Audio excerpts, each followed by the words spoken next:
Assalamualaikum warahmatullahi wabarakatuh. Perkenalkan, nama saya Fitriani Prasetyi dari kelas 12 IPS 3. Untuk pembelajaran geografi pada kesempatan kali ini, kita akan masuk ke bab 3 mengenai perkembangan potensi wilayah dan kesehatan lingkungan.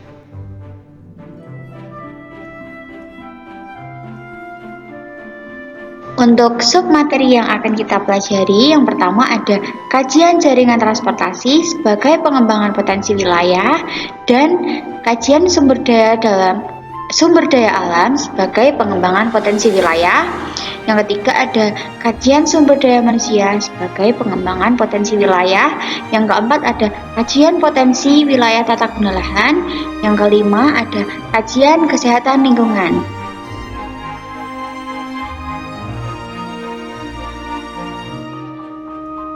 Untuk pengertian dari potensi wilayah tersendiri adalah kemampuan suatu daerah yang berupa sumber daya yang bisa digunakan, dieksploitasi, dan diambil manfaatnya untuk dikembangkan secara lebih lanjut sehingga bisa meningkatkan dan menciptakan kemampuan wilayah yang memadai.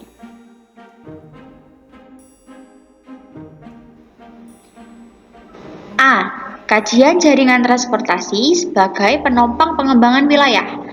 Pengembangan wilayah berdasarkan potensi adalah upaya meningkatkan pertumbuhan ekonomi dan kesejahteraan penduduk karena dapat meningkatkan pendapatan penduduk, pemetaan pembangunan, meningkatkan lapangan pekerjaan, dan meningkatkan produktivitas. Sistem jaringan transportasi. Jaringan transportasi sendiri adalah serangkaian jaringan prasarana transportasi yang dihubungkan dengan simpul sarana transportasi dan membentuk satu kesatuan sistem jaringan transportasi untuk penyelenggaraan lalu lintas. Kajian jaringan transportasi melalui peta, penginderaan jauh, dan SIG. Penginderaan jauh. Pengembangan jaringan transportasi pada teknik penginderaan jauh diarahkan untuk mengetahui posisi kemampuan lahan, mengetahui jalur alternatif, kemampuan kondisi jalan, manajemen transportasi, dan membantu perencanaan peta jaringan layanan transportasi serta monitoring pembangunan. D. Memberikan efektivitas dan efisiensi dalam mengolah data spasial, di mana kaitannya dengan jaringan transportasi dimanfaatkan untuk memodelkan pembangunan jalur transportasi darat, penentuan jalur pelayaran, penerbangan, dan penentuan lokasi pelayanan transportasi. Yang ketiga ada peta. Secara umum, dalam peta, jaringan transportasi memberikan informasi tentang yang pertama ada pola jalur lalu lintas, yang kedua stasiun, terminal, pelabuhan, dan bandara sesuai dengan jenis dan kelas pelayanan, jenis dan kualitas jalur lalu lintas, keempat, sarana dan prasarana pendukung, yang kelima, klasifikasi jalan.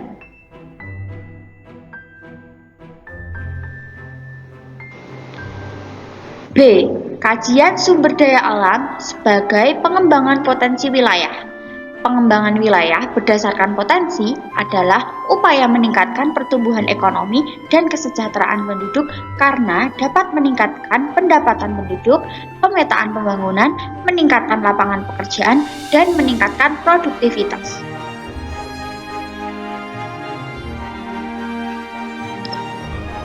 Kajian sumber daya alam sebagai pengembangan potensi wilayah melalui penginderaan jauh dan SIG.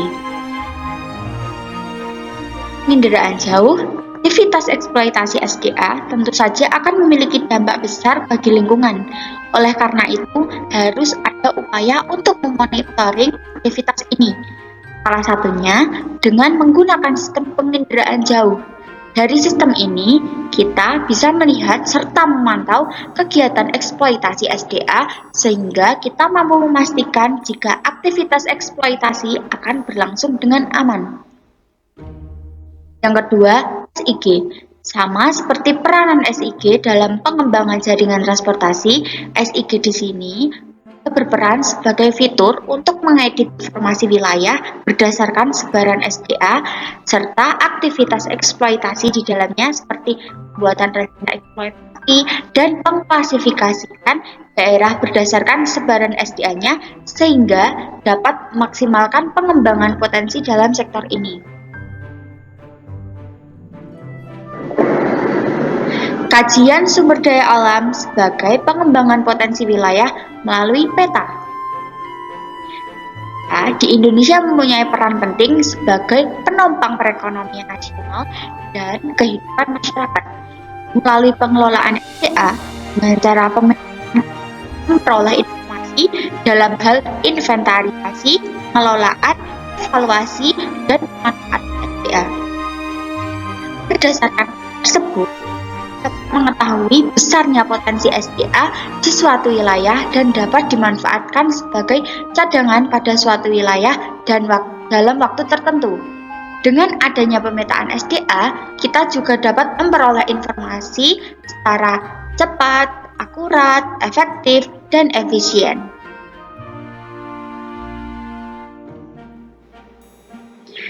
C.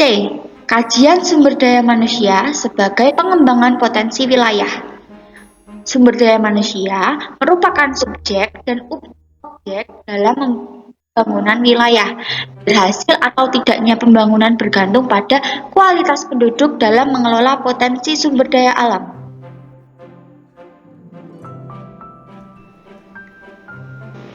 Kajian sumber daya manusia sebagai pengembangan potensi wilayah melalui penginderaan jauh, SIG, dan peta.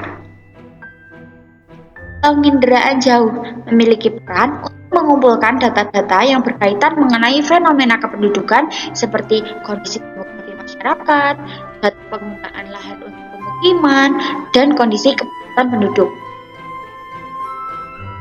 Yang kedua ada SIG. Setelah data terkumpul oleh sistem penginderaan jauh, baru data-data tersebut diolah dengan SIG untuk menciptakan peta tematik yang konkret yang menyediakan informasi-informasi mengenai kondisi kependudukan.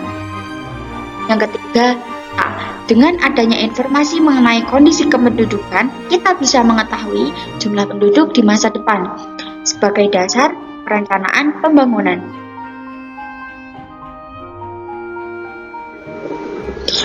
D. Kajian potensi wilayah tata guna lahan. Pemanfaatan lahan membutuhkan kajian yang mendalam sebagai bahan pertimbangan pembangunan wilayah. Tujuannya adalah untuk menentukan lahan yang sesuai dengan peruntukannya. Kajian potensi wilayah tata guna lahan melalui penginderaan jauh. Penginderaan jauh memiliki peran mengumpulkan data-data perencanaan pembangunan dan hasilnya dapat digunakan sebagai pengembangan pembangunan suatu lahan. Penginderaan jauh juga dapat digunakan berbagai bidang kajian, termasuk tata guna lahan seperti lahan pertanian, lahan hutan, lahan pemukiman, dan pertambangan.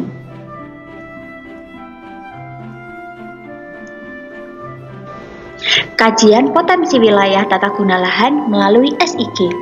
SIG dapat membantu dalam merencanakan masing-masing penggunaan lahan di setiap wilayah sesuai dengan kriteria tertentu sebagai acuan pembangunan utilitas tertentu. Contohnya, pembangunan pemukiman. Kajian potensi wilayah tata guna lahan melalui peta. Manfaat peta penggunaan lahan secara umum adalah A. Mengetahui jenis pemanfaatan lahan pada wilayah tertentu. B. Dapat digunakan sebagai kajian hubungan antara penampakan fisik lahan dengan kondisi sosial. C. Mengetahui kecenderungan pengembangan lahan. D. Sebagai saran dan masukan dalam permodelan perencanaan pemanfaatan lahan atau evaluasi. E. Dapat digunakan sebagai acuan pembangunan fisik lahan dan pengembangan sosial.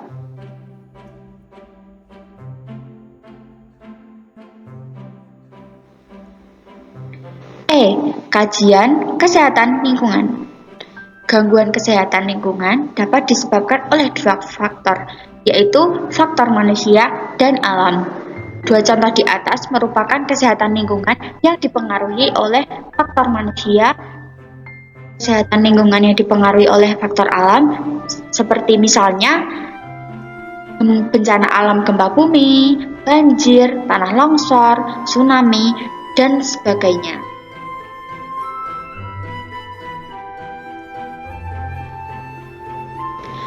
Pemanfaatan penginderaan jauh untuk kajian kesehatan lingkungan. Peranan penginderaan jauh dalam kajian kesehatan lingkungan adalah menyediakan informasi via pelayanan kesehatan, mengawasi dan menganalisis penyebaran penyakit, risiko kesehatan di masyarakat, memonitoring status kesehatan, membantu menanggulangi bencana.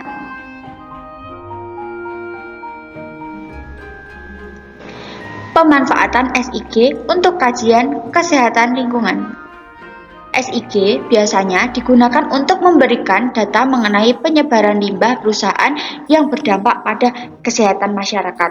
Sumber data yang digunakan bisa data fisik dan data sosial.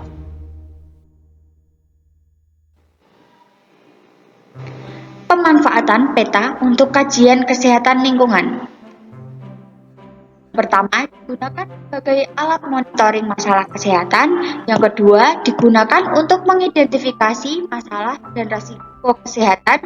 Yang ketiga, memberikan informasi, mendidik, dan memberdayakan masyarakat mengenai isu-isu kesehatan. Yang keempat, digunakan untuk mengidentifikasi dan memecahkan masalah berdasarkan luasan tertentu. Yang kelima, dapat menggambarkan jangkauan pelayanan kesehatan terhadap penduduk, kebutuhan minimum di suatu wilayah, jumlah penduduk, dan dapat dilayani dan sebagainya.